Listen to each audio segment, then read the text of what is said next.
పూజకోటి సమం స్తోత్రం, స్తోత్రకోటి జపోలయ అంటే సమానం జపం, జపకోటి సమం ధ్యానం, ధ్యానకోటి సమం లయ అన్నాడు ఈ శ్లోకంలో. ఉత్తర గీతలో భగవానుడు భగవద్గీత ఇచ్చిన తర్వాత మళ్ళీ ఉత్తర గీత ఇచ్చిండు. ఆ గ్రంథాలు మన కోసం ఇచ్చిండు. అక్కడ మనకి ఈ శ్లోకం చెప్పిండు. ఎవరైతే పూజ చేస్తారో ఒకటో మెట్టెక్కుతారు, కానీ ఉత్తమమైన జన్మ వస్తుంది.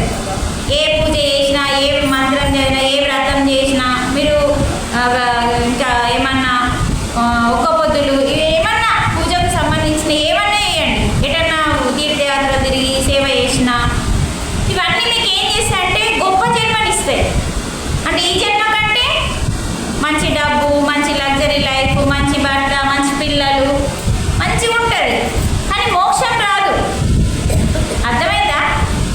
లగ్జరీ లైఫ్ అన్నట్టు ఉత్తమమైన జన్మ వస్తుంది, కానీ ఎప్పుడు మోక్షం వస్తుంది? దేవుని దగ్గరికి ఎప్పుడు చేరుకుంటావు? మోక్షం అంటే విడుదల, నీ యొక్క బంధాల నుంచి, దుఃఖం నుంచి విడుదల. మోక్షం అంటే నువ్వు ఇంకా జన్మ లేకుండా చేసుకోవడం. అది ఎప్పుడు వస్తుంది? ఇవి చేస్తే రాదు. ఇవి చేస్తే జన్మ వస్తుంది, మంచి జన్మ వస్తుంది, గొప్ప జన్మ వస్తుంది. కానీ మోక్షం ఎప్పుడు వస్తుంది అంటే జ్ఞానం వస్తే. అందుకే ఉద్ధరేదాత్మనాత్మానం ఆత్మానమవసాధయేతు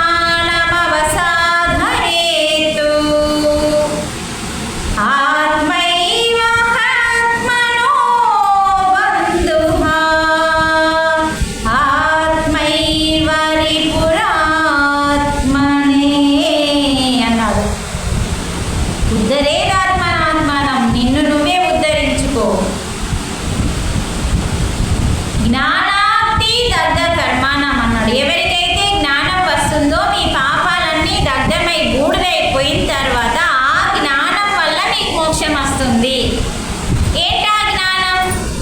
నాలోనే దేవుడు ఉన్నాడు, నాతోనే ఉన్నాడు, నాలో ఉన్న దేవుని దగ్గరికి వెళ్ళడమే జ్ఞానం. జీవుడు దేవుడు వేరు కాదు. జీవుడు ఆత్మే, దేవుడు ఆత్మే. ఈ ఆత్మే ఆ పరమాత్మ. అందుకని జీవుడే దేవుడు, దేహమే దేవాలయం. ఇది దేవాలయం. దేవాలయంలోకి ఎవరైనా చెత్త తీసుకుపోయేస్తారా? మనిషి కట్టిన దేవాలయం ఉందండి మన ఊరిలో. మనిషే కట్టిండు, దేవుడు దిగచ్చి కట్టడు. మనిషికి శక్తినిస్తాడు కట్టడానికి భగవంతుడు. ఆ శక్తితో మనిషి దేవాలయాన్ని కట్టినప్పుడు మనం చెత్త, ఊర్లో ఉన్న చెత్తనంతా తీసుకుపోయి లేస్తామా? ఉన్న బయటకి తీసి పాడేస్తాం. గుడిలో చెత్త ఉంటే బయట పాడేస్తాం. అలాగే అది మామూలు మనిషి కడితేనే మనం ఎందుకు విలువిస్తున్నామంటే దేవుని ప్రతిరూపం ఉందని. గుడిలో ఏముంది? దేవుని ప్రతిరూపం ఉంది, దేవుని ఫోటో, దేవుని విగ్రహం. మరి ఇక్కడ స్వయంగా దేవుడే ఉన్నాడు. ఇది విగ్రహం కాదు, ఇది ఫోటో కాదు. నీలోనే నేనున్నాడు. అహమాత్మ సర్వభూత, అన్ని భూతాలలో నేనే కూర్చొని ఉన్నాను స్థిరంగా. మరి ఉన్నాడు కదా. ఇప్పుడు దేవుడున్న దేహం ఏమైంది? దేవాలయమా కాదా? అందుకే పురాతనం నుంచి, సనాతనం నుంచి ఏం చెప్తున్నారంటే జీవుడే దేవుడు, దేహమే దేవాలయం అని ఆది శంకరాచార్యులు చెప్పిండమ్మా. అందుకని ఈ దేవాలయంలో చెత్త వేయకూడదు. ఎప్పుడు పడితే అప్పుడు తినకూడదు. డబల్ గన్ను కనబడితే చాలు. ఓ జీడిపప్పు కనబడ్డదా వెయ్యు, పల్లిపిత్తి కనబడ్డదా వెయ్యు, ఏం కనబడితే ఏసుడు ఉండద్దు. ఎప్పుడు పడితే అప్పుడు తినకూడదు. ఆకలి అయితేనే తినాలి. అంటే ఇక్కడ చెత్త వేయకూడదు అని చెప్పి ఈ దేహాన్ని దేవాలయంగా ఎప్పుడైతే చూస్తావో, నిద్ర ఎప్పుడైతే సరిగా వెళ్తావో, శరీరానికి ఏ రోగాలు రాకుండా ఖచ్చితంగా 120 సంవత్సరాలు మనం బ్రతుకుతాము. ఎప్పుడు శరీరాన్ని రక్షణ కవచంగా మనం కాపాడుకున్నప్పుడు. 60 ఏళ్ళకే పుట్టుకోమంటున్నాం. కారణం శరీరానికి రక్షణ లేదు. ఏ చెత్త అంటే ఆ చెత్త తింటున్నాం. బయట వెళ్ళినామంటే చాలు, అది తినాలి ఇది తినాలని ఆతృత మనస్సు ఉరికిపిస్తుంది. కానీ యజ్ఞం చేయాలి. ఆహార నియమ యజ్ఞం అనేది ఉంటుంది. ఎక్కడ పడితే అక్కడ తినకూడదు, ఏది పడితే అది తినకూడదు. ప్రశాంతంగా మంచి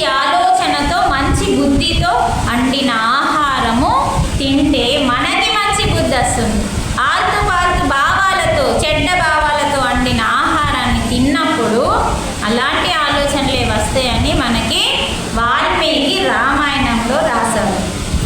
అందుకని మనం వంట చేసేటప్పుడు కూడా పెద్దలు మడి కట్టుకొని చేసేవారు. మడి ఎందుకు అంటే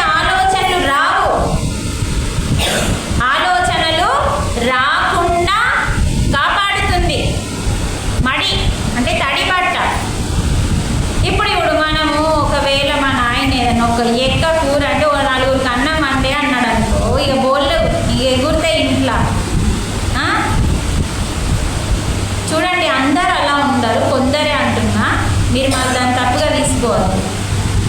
చాలామంది ఇలానే ఉన్నారండి ఇప్పుడైతే ప్రజెంట్. చంపేస్తున్నాం అది. వంట అంటే అది పెంట అంటున్నాం మాట.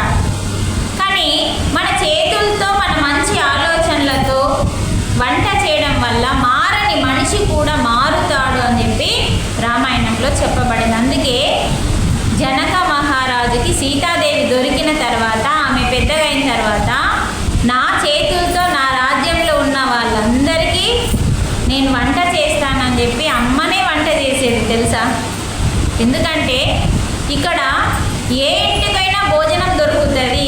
జనక మహారాజు ఇంటికే కాదు, ఏ ఇంటికైనా భోజనం దొరుకుతుంది. అతిథిని దేవతగా భావించి చూసే ఒకే ఒక రాజ్యం జనక మహారాజు ఉన్న మిథిల. అది చాలా గొప్ప రాజ్యం. ఎందుకంటే రాజు ఒక మహాజ్ఞాని కాబట్టి. అది చెట్టేటో పోతున్నాం అక్కడికి అతిగా. అయితే అందుకనే భగవానుడు ఇక్కడ మనకేం చెప్తున్నాడంటే, భగవంతుడు మనం నిన్న కొన్ని విషయాలు తెలుసుకున్నాం. మరి ఇక్కడ ఏమంటుండు, ఏది తిన్నా కూడా మనము విద్యా వినయ సంపన్నే. చూడండి, విద్యా వినయ సంపన్నే బ్రాహ్మణే హవిగస్తిని శునిశైవ స్వపాకే చ పండితః సమదర్శినః. విద్యా వినయ సంపన్నే బ్రాహ్మణే గవిహస్తిని. గవి అంటే గోవు, అంటే ఆవు. హస్తిని అంటే ఇక్కడ మనకు మూగజీవుల గురించి ఇచ్చిండు, బ్రాహ్మణుని గురించి ఇచ్చిండు, అలాగే చండాలుని గురించి కూడా ఇచ్చిండు. హస్తిని అంటే ఏనుగు. ఇక్కడ మనకి శుని అంటే కుక్క. చూడండి, మూగజీవుల పేర్లు ఇచ్చిండు, బ్రాహ్మణుని గురించి చెప్తున్నాడు. ఇక్కడ ఈ శ్లోకంలో మనం ఎంతన్నా తెలుసుకోవచ్చు. అంటే ఏం చెప్తుండు, మంచిగా ఉన్నోళ్ళని డబ్బు ఉన్నోళ్ళని ఒకలాగా చూస్తాం. అదే ఒక పేదవాళ్ళింటికి పోతే అలా చూస్తామా? అందుకని బ్రాహ్మణుడైనా సరే విద్యా వినయాలు అంటే ఎంత వినయం ఉన్నా, ఎంత విద్య ఉన్నా, బ్రహ్మ విద్య ఉన్నా, బ్రాహ్మణుడైనా సరే, ఆవైనా సరే, ఏనుగైనా సరే, కుక్కైనా సరే, స్వపాకేచ పండితః. స్వపాకేచ అంటే చండాలుడైనా సరే, పండితః పండితుడు వీళ్ళందరినీ సమానంగా చూడగలుగుతాడు అని చెప్తున్నాడు. అంటే వాడు చండాలుడైతే నీకేం చేసేది? వాడి కర్మకి వాడు దేవుడు చూసుకుంటాడు. కానీ నువ్వు అనాల్సిన పని లేదు అంటున్నాడు ఇక్కడ భగవాన్. అని వారిని అవమానించద్దు, ఎందుకంటే వారిలో దైవత్వం ఉంది, వారు తెలుసుకోలేకపోతున్నారు. నువ్వు చండాలుడు అని చెప్పి మనం మన నోటితో అనకూడదు అని చెప్తున్నాడు భగవానుడు. అంటామా లేదా? అనేస్తాం. అది ఎందుకు అన్నప్పుడు ఏమైంది, మనకి పాపపు కర్మ అంటుతుంది మనకి. నువ్వు అనగానే ఏమైందని నువ్వు ఏం కాదనుకుంటావు, నువ్వు నీకు ఆ భ్రమలో ఉన్నావు. నువ్వు ఎప్పుడైతే ఒక మనిషి వాడు చేసిన పాపానికి వాడికే కర్మ ఉంటుందా, నీకు వస్తుందా? మాట్లాడాలి, వాళ్ళకే వస్తుంది. మరి వాడి కర్మ వాడు మోయంగా నీకేం చేసేది? నీ నోరుకు దూల. అందుకే నాలుకకి నరం లేదు, ఎట్లంటే అట్లా మాట్లాడి కర్మలు చేసుకుంటుంది. పాపపు కర్మ చేసుకొని రోగాలు తెచ్చుకొని నరకాన్ని అనుభవిస్తున్నాము. మన గురించి మనం ఆలోచిస్తే స్వర్గం. మన గురించి ఆలోచించడం పక్కన పెట్టి వేరే వాళ్ళ గురించి ఆలోచించడమే నరకం. అవునా కాదంటారా? అవునంటారా కాదంటారా? మెత్తగా వస్తున్నది మెల్లమెల్లగా. అంటే నాకు కాదన్నట్టే కదా. మంచిగా నవ్వుతున్నారు ఇక జస్ట్. అందుకని ఒకసారి చెప్పండి ఈ శ్లోకం. విద్యా వినయ సంపన్నే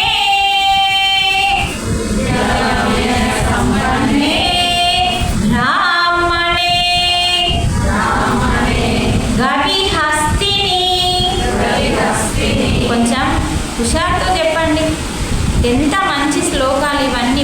మీరు ఎప్పుడు చదువుతారండి? రోజు మీరు ఏమన్నా ఇంట్లో చదువుతారా? కనీసం నేను నచ్చినప్పుడన్నా వాళ్ళ దగ్గర పెట్టుకోమా, అవసరం చదవనప్పుడు మళ్ళీ పెట్టుకోండి. ఓకే, చేతులు జోడించి శ్లోకం చెప్పాలి. శ్లోకం అంటే ఇక్కడ మనకి ఎలా ఉండాలో చెప్తున్నాడు. జ్ఞానం ఇది, ఆత్మజ్ఞానం అంటే భగవంతుని జ్ఞానం మనం తెలుసుకునేది. ఎంత శ్రద్ధ ఉండాలా, ఎంత భక్తి ఉండాలా. వినయం అంటున్నాడు. విద్య అంటే ఏం తెచ్చి పెట్టాలి అంటున్నాడు ఇక్కడ. విద్య మనకి ఏం తెచ్చి పెట్టాలి అంటే చదువుకున్న వాళ్ళకి ఏం రావాలి? వినయం రావాలి. వస్తుందా? 99% లేదు వినయం, 1% ఉంది. అంటే కొందరి దగ్గర ఉంది వినయం, 99% లేదు. మరి ఆ చదివేందుకు బెస్ట్. వినయం లేని చదువు గురువు లేని గుడ్డి విద్య లాంటిది అన్నాడు. చదువుకోవడం దేని కొరకు అంటే డబ్బులు సంపాదించడం కోసం కాదు. వినయం, విధేయత అనేది మనకు రావడం కోసం. ఇప్పుడు స్కూళ్ళల్లో అవేం నేర్పించట్లేదు. పాతకాలంలో శిశు మందిర్లు, సరస్వతి శిశు మందిర్లు చాలా గొప్పగా ఉండేవి. తప్పకుండా ప్రతి విషయాన్ని నేర్పించేవాళ్ళు వాళ్ళు. అందుకనే వినయం మనిషికి లేకపోతే వాడు పాపాల వైపు వెళ్తాడు. అందుకని వినయాన్ని నేర్పించాలి. విద్య అంటే బ్రాహ్మణుడు ఏ విద్య నేర్చుకుంటాడో అన్ని శ్లోకాలు వాడతాడు కదా. అంటే ఆత్మజ్ఞానం నేర్చుకున్నాడు బ్రాహ్మణుడు. అందుకని బ్రాహ్మణుని కాలు మనం ఎందుకు మోస్తామంటే బ్రాహ్మణుడి దగ్గర బ్రహ్మజ్ఞానం ఉంది అని. మరి ఆ బ్రహ్మజ్ఞానం నీకు ఇస్తున్నాడు ఎప్పుడన్నా? ఉన్నారు, అట్లాంటి వాళ్ళు ఉంటారు, కొందరు ఉంటారు. ఎందుకంటే అమ్మ ఒడి, తర్వాత బడి, తర్వాత గుడి అని ఎందుకు చెప్పిళ్ళు అంటే అమ్మ ఒడిలో అమ్మ నేర్పాలి ఫస్ట్.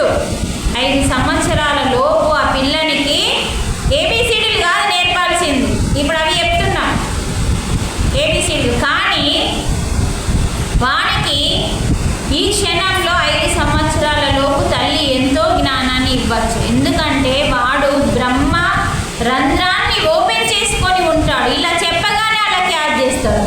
కానీ నువ్వేమనుకుంటున్నాను, నేను చెప్పగానే నా కొడుకు క్యాచ్ చేసేసి ఇట్లా అని నువ్వు ఖుషి అవుతావు. వానికి ఆ స్థితి ఎలా వచ్చింది? బ్రహ్మరంధ్రం ఓపెన్ ఉంది నెత్తి పైన. 5 సంవత్సరాలు అయిందంటే అది మూసుకపోతుంది. అందుకని తల్లి ఒడి బ్రహ్మరంధ్రం ఓపెన్ ఉన్నప్పుడు పసిగుడ్డికి తల్లి నేర్పించాలి అని మనకి పూర్వం నుంచి మాతృదేవో భవ అన్నాడు భగవానుడు. అందుకని మనం పిల్లలకి ఫస్ట్ ఒడి నేర్పేది.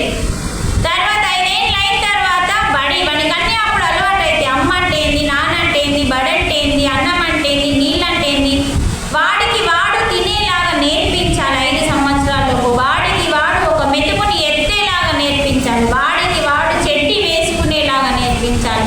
ఇలా ఉండాలి బేట. అమ్మ అంటే దైవము, నాన్న అంటే దైవము, ఎవరైనా మన ఇంటికి వస్తే అతిథి దైవము, ఇవన్నీ నేర్పించేదే తల్లి. ఈరోజు ఏ తల్లి నేర్పించట్లేదు. అందుకని మనం మాతృదేవో భవ లేదు.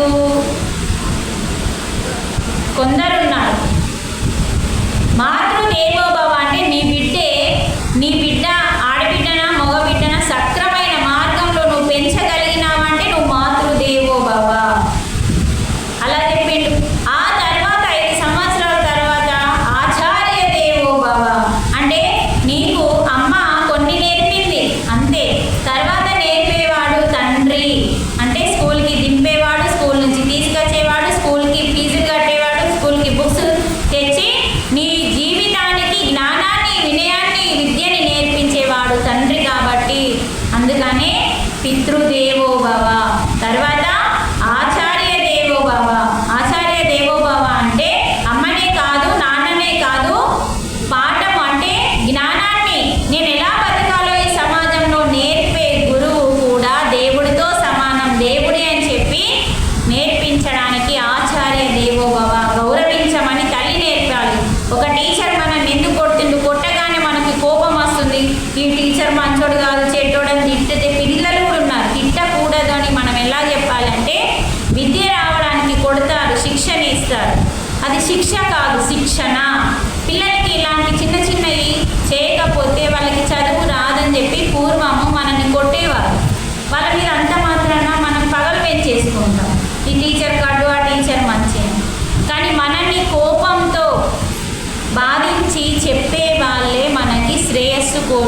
వాళ్ళు. ఆ విషయం మనకు తెలియదు.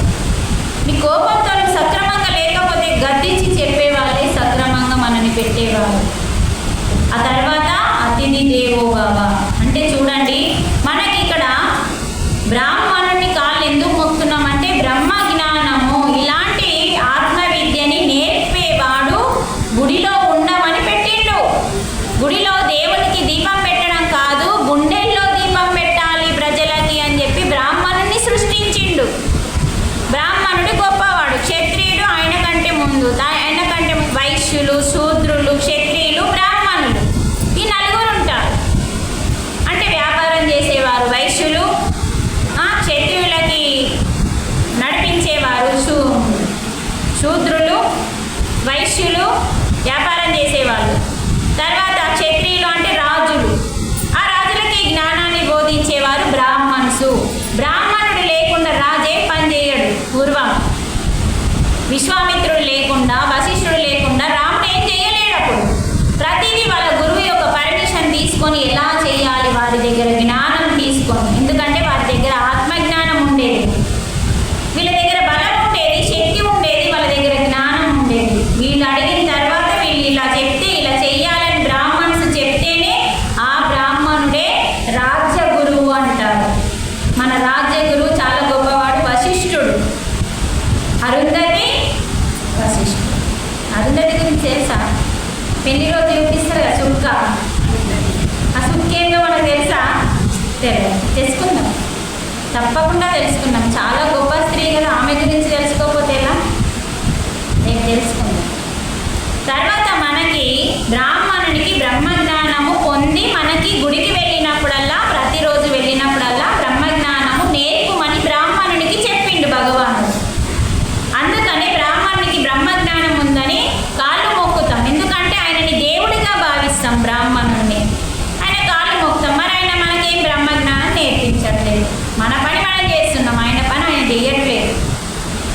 ఒకవేళ ఉన్నారచ్చు, చాలామంది ఉంటారండి, 99% లేరు, 1% ఉన్నారు. అమ్మ ఇలా చెయ్యండి మంచిగా ఉంటుంది, ఇలా పైసలు ఖర్చు అయ్యే పనులు చెప్పదు. భగవద్గీత చదవమ్మా, భగవద్గీత చెప్తాం రండమ్మ, రామాయణం చెప్తాం రండమ్మ అని గుడిలోకి పిలిచేవాళ్ళు నిజమైన బ్రాహ్మణులు. అర్థమైందా? అందుకనే విద్యా వినయ సంపన్నే బ్రాహ్మణే గవిహస్తిని సునిశైవ స్వపాకేచ పండిత సమదర్శన. ఎవరిని ఇప్పటి నుంచి అమ్మ మనకు తెలకన్నా ముందు వేరే విషయం, ఇప్పటి నుంచి ఏంటంటే వాడు ఎంత చెండాలుడైనా సరే వారిని గౌరవించాలి తప్ప తిట్టకూడదు, అవమానించకూడదు అంటున్నాడు. చూడండి భగవాన్, ఎందుకంటే ప్రతి ఒక్కరిలో దైవత్వాన్ని చూస్తేనే మనం సమానంగా ఉన్నట్టు. అందుకని పత్రిజీ కూడా ఎంత చెండాలు కూడా వచ్చినా వాడి స్టేజ్ మీదకి రమ్మంటుండే, ఎందుకంటే వాడికి తెలిసే చెండాలుడని. పత్రిజీకి కాదు, ఎక్కినోడికి తెలిసే, ఎక్కినతనికి నేను చెండాలుని కదా, గురువెందుకు నన్ను పిలిచిండు అని ఆలోచిస్తాడు, మారుతాడు అన్న ఉద్దేశంతో పితామహ పత్రిజీ స్టేజ్ మీదకి ఎక్కిస్తుంది ఆయనని మార్చడానికి. మనకే చిన్నతనం అనిపిస్తుంది, మనకే మన అంతరాత్మనే తెచ్చి నేను అన్ని కాని పనులు చేస్తున్నాను, అన్ని ఇంత గొప్ప స్థితికి పిలుస్తున్నాడు ఏందని అప్పుడు మారుతాడని చెప్పించారు. అందుకనే గురువులు ఎలా ఉంటారంటే అందరినీ సమానంగా చూస్తారు. అందుకే బ్రహ్మర్షి పితామహ పత్రిజీ కాళ్ళు మొక్కనిచ్చేవాడే కాదు, ఒకవేళ నువ్వు వచ్చి కాళ్ళు మొక్కితే వెంటనే నీ కాళ్ళు మొక్కేసేవాడు తెలుసా. అంత గొప్ప గురువు బ్రహ్మర్షి పితామహ పత్రిజీ. ఎందుకంటే నువ్వెప్పుడు నా కాళ్ళు మొక్కుతావో నా దుబ్బ నీకు అంటుతుంది అన్నాడు. దుబ్బ, నా కాళ్ళ దుబ్బ నీకు అంటుతుంది తప్ప నీకేమీ రాదు అన్నాడు. నా కాళ్ళు ముట్టకు, నా మాటలు ముట్టు అన్నాడు, నా మాటలు తీసుకో అన్నాడు. చూడండి ఎంత గొప్ప గురువు.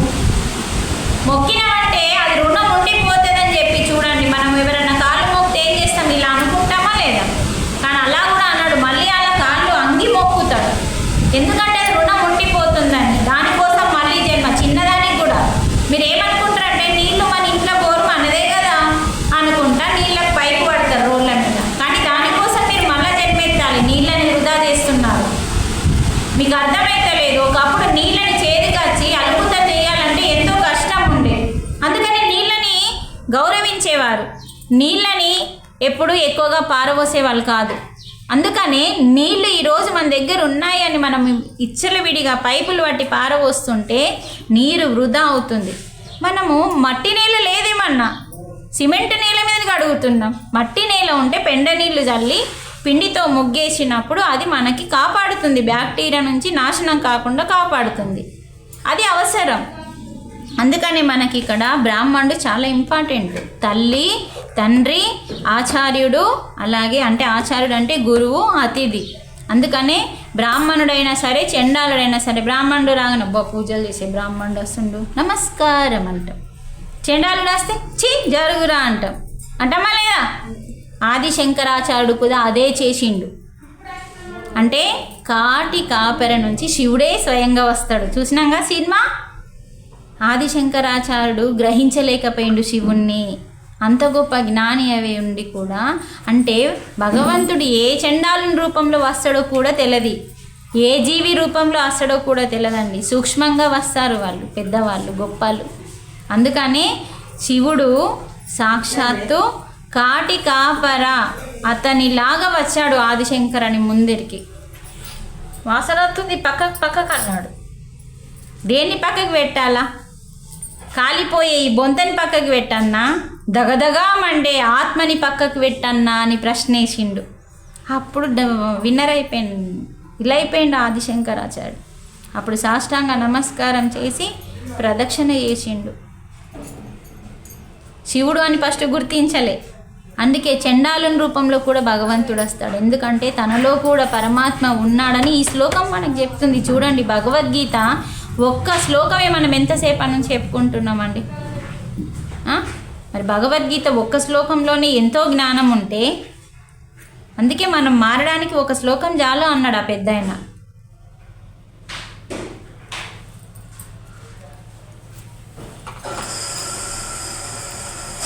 ప్రణయ్ ఇంకెవరైనా నచ్చేటోళ్ళు ఉన్నారా?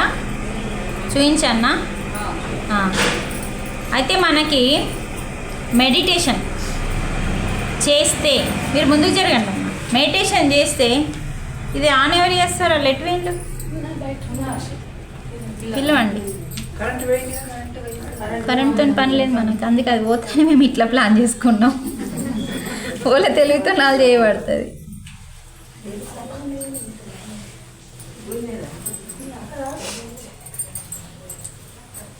మీరు అస్సలు మాట్లాడకండి. ఎంత ఎనర్జీగా మీరు ఇంటికి వెళ్తారో అవసరం ఏమీ లేదు కదా మాట్లాడేది.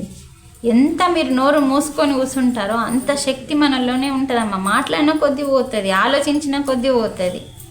మన ఎనర్జీని మనం కాపాడుకుంటే, ప్రాణశక్తి తగ్గనప్పుడు మనం ఎంత ఎనర్జీగా ఉంటే మనకి ఏ రోగాలు రావు. రోగాలు రావడానికి కారణం నిన్న చెప్పాను కదా, ఇప్పుడు కూడా మంచిగా చూపిస్తాం. మీరు ఎంత శ్రద్ధతో వింటారంటే అలా వింటేనే మీకు ఇది అర్థమవుతుంది. ఇంకా ధ్యానం అంటే కళ్ళు మూసుకుంటే ఏమొస్తుంది అనే వాళ్ళందరికీ జవాబు ఇక్కడ ఉంది. కళ్ళు మూసుకుంటేనే వస్తుందని యోగీశ్వరులు కృష్ణ భగవానుడే చెప్పిండు కదా. నిన్నటి శ్లోకంలో చెప్పాను కదా, స్పర్శాన్ కృత్వా బహిర్బాహ్యాన్ చక్షుశైవాంతరే భ్రువోహ ప్రాణా ప్రాణౌ సమౌ కృత్వ. ఇది ఎవరు చెప్పిండు శ్లోకం? భగవానుడు చెప్తుండు. ఏం చేయమంటుండు? నీ రెండు శ్వాసలని ఒక్కటి చెయ్యు అన్నాడు. శ్వాస మీద ధ్యాస పెట్టి శ్వాసని ఒక్కటి చెయ్యి, రెండున్నాయి ఒకటి చెయ్యి, చేస్తే నీ యొక్క బ్రహ్మరంధ్రం ఓపెన్ అవుతుంది అన్నాడు. చేసినవారా?